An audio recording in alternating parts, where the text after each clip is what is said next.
భారత్ 180 న్యూస్కి స్వాగతం.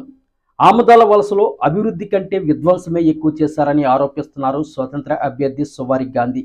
శ్రీకాకుళం జిల్లా ఆముదాల వలస మండలంలోని కొర్లకోట గ్రామంలో ఇంటింటికి వెళ్లి తనకు ఒక్క అవకాశం ఇవ్వండంటూ ఎన్నికల ప్రచారం నిర్వహించారు గాంధీ. ఈ సందర్భంగా ఆయన మాట్లాడుతూ ప్రభుత్వం ఈ 5 సంవత్సరాల కాలంలో శిలాఫలకాలకే పరిమితం అయిందంటూ ఎద్దేవా చేశారు.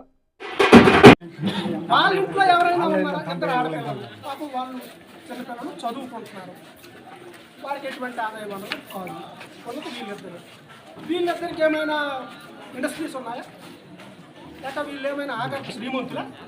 వీళ్ళు ఎన్నికల అఫిడవిట్లో 4 ఎకరాల పొలం చూపిస్తారు. వీళ్ళ ఆస్తులు చూస్తే 100 కోట్లలో ఉంటాయి. ఆ లాజిక్ ఏదో సామాన్య ప్రజలకు కూడా చెప్తే ఖచ్చితంగా అందరూ 100 కోట్లకు పడగలెత్తే పరిస్థితి ఉంటుంది కదా. ఈ ఇబ్బందులు ఎందుకుంటే నియోజకవర్గంలో అలాగే మీరు ఒక్కసారి గమనించండి. వాళ్ళ కుటుంబ రాజకీయాలు చెప్పడం మేమేమి మాట వరుస కాదు. రాజకీయాల్లో ప్రత్యర్థులు అంటే ఖచ్చితంగా ప్రత్యర్థికి ఎక్కడైనా ఏదైనా ఒక అవకాశం ఉంది అంటే టేబుల్తో మనం లెక్క పెట్టుకుంటే నాకు తెలిసి సుమారు 25వ వ్యక్తి ఆ మరణం. ఖచ్చితంగా ఈ నియోజకవర్గ శాసనసభ్యుడు ఈ చనిపోయిన కుటుంబాలకు బాధ్యత వహించాల్సిన పరిస్థితి. ఒక రోడ్డు అనే కాదు, ఖచ్చితంగా పూర్తి స్థాయిలో ఆముదాల వలస శ్రీకాకుళం రోడ్డు, అలాగే మున్సిపాలిటీలో కనీస మౌలిక సదుపాయాలు లేని పరిస్థితి.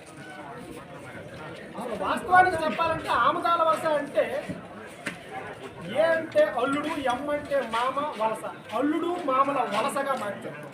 దాన్ని ఆత్మగౌరవంతో కూడిన ఆముదాల వలసగా మార్చే ప్రయత్నమే మార్చారు. ఇక అభివృద్ధి అయిపోయింది అని చెప్తున్నారు. ఇక ఏముందని మీరు అడుగుతున్నారు. ఈ నియోజకవర్గంలో ఆముదాల వలస మండలంలో గడిచిన 3 సంవత్సరాలు చుక్క నీరు లేక కొత్తగా ఆముదాల వలస టాప్ 10 అంశాలు మీ ముందు ఖచ్చితంగా నియోజకవర్గ ప్రజలు మాకు అవకాశం ఇచ్చింది.